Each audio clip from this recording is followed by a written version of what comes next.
저는 부모님들이 이해해 주신다 믿고 이런 것들 수업 시간에 과감하게 다 집어넣었어요. 그냥 3 더하기 8 말고 이 문제를 뭔가 문장을 넣어서 답이 이쁘게 나오게 문제를 만드는 게 굉장히 힘들다는 거를 아실 수 있을 거예요. 근데 이거를 아이들이 잘 맞추려고 하는 과정에서 굉장히 연산을 다루는 감각들이 올라가고요. 선생님들이 문제를 어렵게 만드는 그 메커니즘을 이해하게 되는 거예요.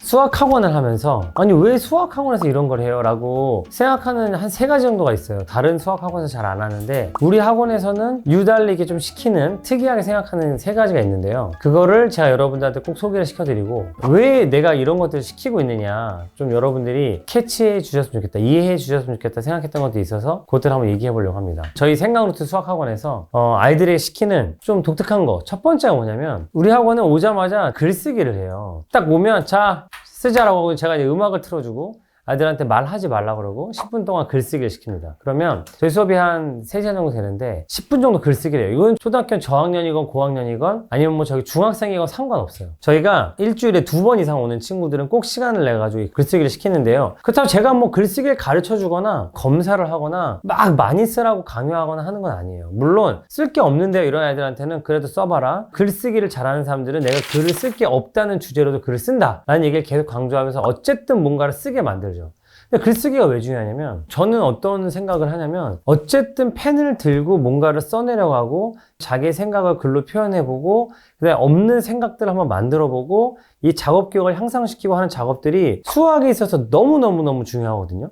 근데 이 수학을 알려줄 때 수학하고 상관없는 것 같지만 이걸 못하면 수학을 잘할 수가 없다 하는 것 중에 하나가 바로 이 연필을 잡고 뭔가 쓰고 자기의 생각을 수월하게 이렇게 글로 적어 내려가고 다른 사람이 하는 말을 이렇게 글로 적는 이런 연습들이 안 돼 있는 친구들이 수학을 잘하기가 굉장히 힘들어요. 근데 제가 그렇다고 해서 다른 데서 그거 연습해와 이럴 수는 없으니까 내가 우리 학원에서 직접 아이들한테 이런 글쓰기를 시켜야 되겠다 생각을 하는 거고 부차적으로 좋은 점은 이 글쓰기를 시키면 아이들이 어떤 생각을 하고 있고 어떤 느낌을 갖고 있는지 솔직한 생각들을 알 수 있어서 좋은 점들이 또 부차적으로 있습니다. 예를 들면 어떤 아이가 수학을 막 재미없어 하는 것 같았는데 알고 보니까 자기는 이래서 수학이 싫은 거고 이래 해가지고 자기는 수학이 요즘 재밌어지고 있고 한번 열심히 해보겠다라는 글을 쓴 걸 보고 저나 부모님 같은 분들은 되게 기대를 가지게 되고 가르치는 사람들 힘을 얻게 되고 이런 것들인 거죠. 뭐 가끔씩 아이들의 어떤 솔직한 나는 시험을 보는 것 때문에 스트레스가 너무 쉽다 이런 마음에 대해서도 알게 되는 게 저희한테는 부차적으로 또 효과가 있는 것 같습니다. 그래서 저는 집에서도 부모님들이 이 수학 때문에 너무 스트레스를 받으시고 한다면 차라리 그 시간을 조금 할애해서 이 글쓰기를 하면서 아무거나 써도 좋다. 마음도 좀 가라앉히고 좀 집중하는 몰입으로 들어가는 시간도 가지고 하는 것도 좋지 않을까 생각을 한번 해보고요. 두 번째가 뭐냐면은 스도쿠나 아니면은 네모네모 로직 같은 퍼즐을 계속 시켜요. 그래서 저는 이게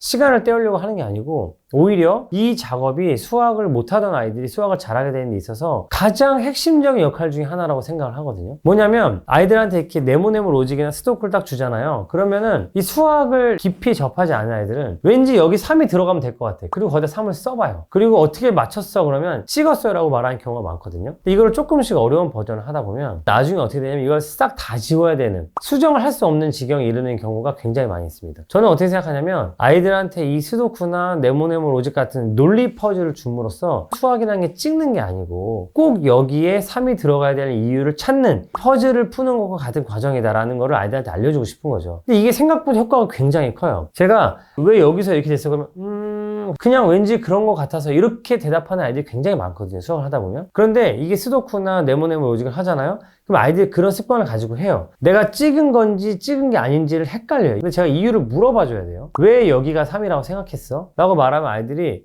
여기 4 아니에요? 잘 생각해봐. 4가 맞는지를 하고 하면 그러면서 내가 지금 찍고 있구나. 굉장히 정확하게 생각을 했다고 생각했는데 그게 아니고 찍은 거구나라는 걸 인지하게 되는 거죠. 그래서 이런 과정을 통해서 아이들이 내가 지금 찍은 건지 아니면 정말 논리적으로 논리를 전개해 가고 있는 건지를 판단하는 연습도 해야 된다고 생각을 합니다. 그래서 제가 아이들한테 스토크를 시키고 네모네모 로직 같은 퍼즐을 주면서 얘들아 선생님이 이거 왜 준 거야? 그럼 애들이 다 같이 이제 얘기를 해요. 찍지 말라고요. 논리적으로 찾으라고요. 이런 얘기를 굉장히 많이 해요. 그래서 이런 것들을 저는 늘 강조하는 편이고요. 저는 심지어 숙제도 주거든요. 네모네모 로직이나 스노크를 숙제로 줘요. 이거 말고도 여러 가지 논리 퍼즐들을 숙제로 주는데 어떤 부모님이 굉장히 놀라우셨어요. 집에서 아이가 되게 말을 좀 두서없이 하던 친구였는데 그러니까 왜냐하면 이런 말들을 굉장히 많이 쓰기 시작했다는 거예요. 그래서 본인이 보시기에는 퍼즐 같은 거 하면서 눈에 보이는 어떤 변화가 있었다라고 하셔가지고 저도 그래 그렇지 이런 효과도 있구나 라고 생각하는 그런 일들이 있었습니다.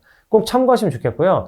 여러분들이 수학을 풀 때 꼭 이 문제집을 풀거나 참고서를 공부하거나 이런 것만 수학 퀴즈가 아니고 논리 퍼즐들을 접하는 거 진지하게 찍지 않고 이런 것들도 굉장히 좋은 수학 공부다라는 거를 꼭 기억하셨으면 좋겠습니다. 세 번째가 뭐냐면 문제 만들기 시간이에요. 이거는 수학을 가르쳐 보신 분들은 아마 다 공감하실 것 같은데 문제를 만드는 게 굉장히 어려운 일입니다. 여러분들이 한번 아이들한테 더하기 빼기 문제 한번 줘보세요. 그냥 3 더하기 8 말고 이 문제를 뭔가 문장을 넣어서 답이 이쁘게 나오게 문제를 만드는 게 굉장히 힘들다는 거를 아실 수 있을 거예요. 답이 5가 나오도록 예측해서 문제를 쭈르륵 만들어내는 거 이거 굉장히 어려운 일이고요. 특히 연립방정식 같은 거를 내가 잘해서 문제를 만들어낼 수 있다? 굉장한 실력자입니다. 애들이 문제를 만들어봐 그러잖아요? 그럼 아무렇게나 문제를 만들어요. 근데 그 문제를 만들고 나면은 숫자가 아주 지저분하거나 말이 안 되는 숫자가 나오거나 몇 명 했는데 막 마이너스가 나와버리거나 이런 경우가 많거든요. 근데 이거를 아이들이 잘 맞추려고 하는 과정에서 굉장히